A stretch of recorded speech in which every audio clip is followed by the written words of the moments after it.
à l'heure, à mes côtés pour nous accompagner, l'excellente Laure Gasparotto, journaliste au Monde. Bonjour Laure. Bonjour Alain. Et David Cobold, le cofondateur de l'Académie des vins et spiritueux. Bonjour David Cobold. Tu as oublié un adjectif. Parce qu'après l'excellent, tu pourrais dire l'exécrable. L'exécrable, voilà. Enfin, le David Cobold, il Bonjour, est comme il est. quand même. Bonjour David.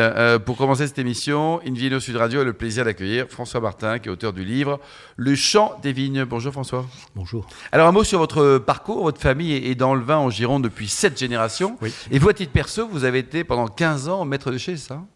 Oui, dans cette même propriété, l'ayant quitté par finalement force et nécessité, j'ai pensé qu'il fallait porter un témoignage au quotidien de ce qu'était la vie superbe et difficile à la vigne et au chai en Gironde pendant tant d'années. Pendant tant d'années. Laure, vous avez lu, alors on ne l'a pas lu, hein, on l'a parcouru, mais on va le lire. Ça vous inspire quoi, le chant ? Le chant, alors c'est le chant, un chant des lamentations peut-être.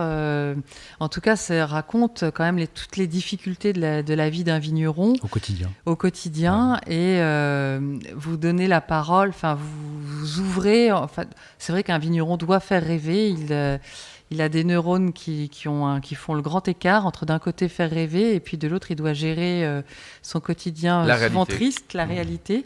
Quelque chose que Laure, vous connaissez bien. Que je connais Voilà, et que c'est vrai qu'il y a maintenant quelques livres qui sont sortis sur cette vérité du quotidien vigneron. Et il m'a semblé qu'il fallait un minimum de transparence et de montrer ce qu'était la vérité de ce métier au quotidien. Alors racontez-nous, là, faites-nous. Oui, parce que c'est historique, c'est votre famille, c'est quoi ? C'est un peu tout. Ouais. C'est un peu tout et c'est au quotidien, cette multitâche. On demande aujourd'hui aux vignerons d'être à la fois viticulteur, d'être à la fois vinificateur, d'être à la fois commercial, d'être à la fois un peu informaticien, d'être à la fois en autocontrôle interne, externe et finalement c'est 24-24.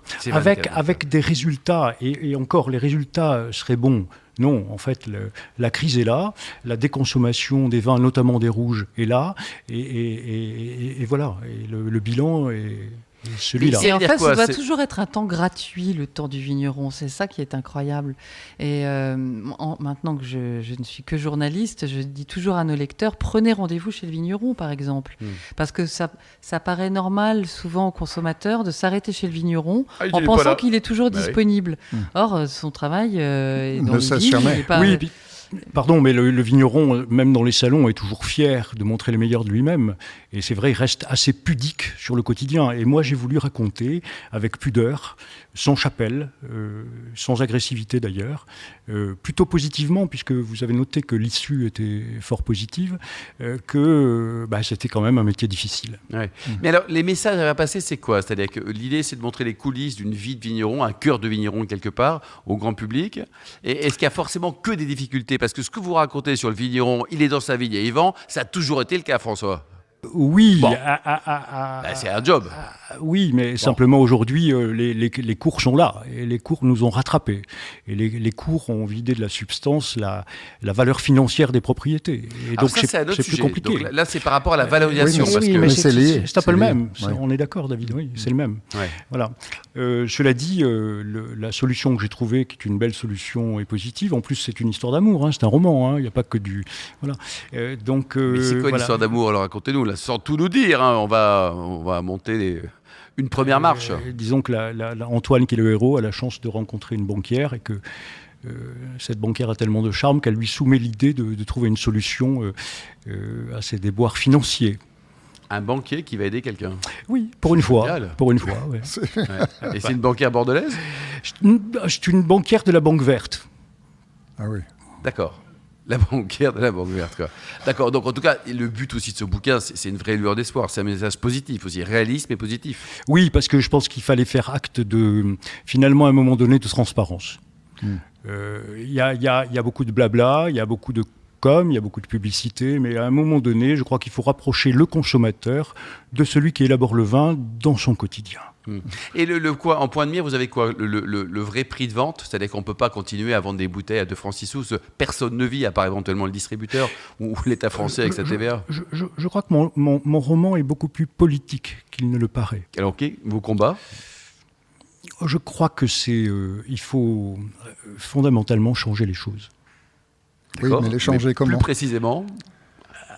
Je crois qu'on a péché par le haut et par le bas, menaçant le cœur, c'est-à-dire les 80% de Girondins qui faisaient le vin. Je crois qu'il est temps d'en tirer les conclusions et que je crois qu'il faut radicalement changer les choses. Mais qu'est-ce qu'on change, François? Parce que là, pour l'instant, on est très politique. Il faut dire les choses. Et puis est-ce que ça veut dire qu'il faut taxer suprêmement les très riches parce que les excès de prix à Bordeaux ou ailleurs le sujet n'est pas là. Sont choquants. Je crois que le sujet, il n'est pas dans la loi Egalim, c'est-à-dire qu'on ne peut pas imposer aux acheteurs qui sont libres, aux négociants, d'acheter à un prix. Je crois que l'expérience des Champenois a compris intelligemment les choses. Je crois qu'il faudra arriver à un moment donné à fixer le prix minimum de l'hecto. On va arrêter de parler de tonneaux, parce que ça m'agace. On va parler d'hecto et un prix minimum du prix des raisins quand le raisin sort des chais.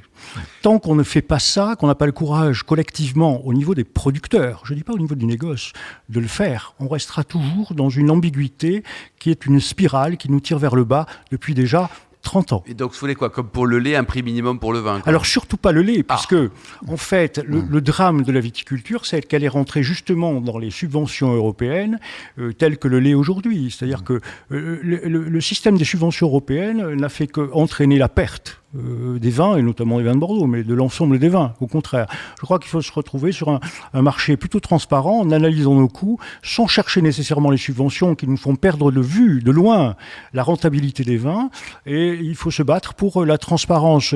C'est le but de mon livre, mais la transparence au niveau des coûts, et je pense qu'il est temps de... C'est combien le prix de revient d'une bouteille de vin, François? Prenons Bordeaux, vous connaissez bien. Oui, je pense qu'elle est à minimum entre 1,50 € et 2 € à minimum. Tout compris, avec les matières sèches, la bouteille, tout ça ou pas? Absolument, mais en revanche... Non mais ça faut le dire, parce que personne ne dit ça. En revanche, non mais ça dépend du nombre d'hectares que l'entreprise et possède. Du nombre d'hectos aussi qu'on produit. Du type d'exploitation. Bien évidemment, beaucoup de choses. Bien évidemment, mais il y a quand même une mesure décente. Et la mesure décente, elle est là.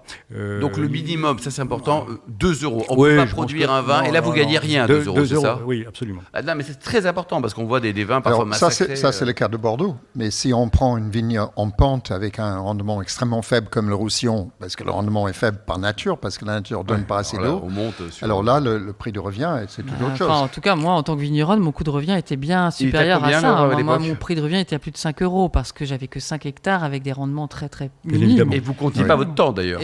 Et en plus, sans compter que je n'étais pas salarié. Donc, évidemment. Alors, tout ça est relatif, quand même. Absolument, mais le prix que j'évoque est bien évidemment lié à une échelle des crus à l'intérieur du terroir qui le concerne. Bien évidemment, sinon ça n'a pas de sens. Vous parlez de la Gironde. Absolument, bien évidemment. Et sachant que dans ce pays, David, on le rappelle souvent, il y a des pépites qui sont pas chères, mais peut-être pas assez chères, quoi. Et on arrive sur des vins qui sont très chers. Trop chers. Et parfois trop cher, voilà. Mais il y a une amplitude qui est incroyable chez vous. Oui, et ce que je voudrais ajouter, c'est que par nécessité aujourd'hui, de nombreux vignerons qui font les choses bien, qui sont des vignerons jeunes, ne pensent que la nécessité étant de faire leur vin, de les produire en vin de France. Non. Il faut continuer à les produire avec nos terroirs, bien évidemment. Alors là, Ami, chacun son truc, non? Quand même, un peu de liberté ou pas? Non? Alors ça, je partage l'avis de François Martin. Alors, absolument. Mais ce que je veux dire, la liberté, on doit l'avoir au sein de l'AOC.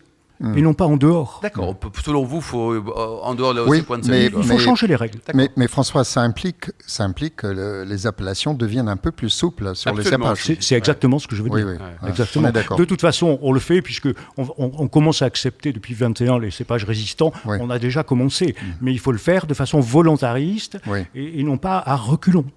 Exactement. Donc en tout cas, Le Chant des Vignes, François Martin, édition La Geste. Oui, qui est la plus grosse maison d'édition Nouvelle-Aquitaine d'ailleurs. Peu connue, mais La Geste. Et un vigneron dans la tourmente. Bon, alors en tout cas, ça finit bien quand même, non, François? Une histoire d'amour. Une histoire d'amour. Moi, je vais lire ça avec beaucoup d'intérêt. Absolument. Et Antoine, quel est le prénom de la banquière d'ailleurs? Lucie. Lucie et Antoine. Merci François Martin, Laure Gasparotto et David Cobold. On se retrouve dans un instant avec le Vino Quiz pour gagner des très jolis cadeaux. Puis il y aura aussi un exemplaire de notre bouquin aussi en jouant sur invinoradio.tv.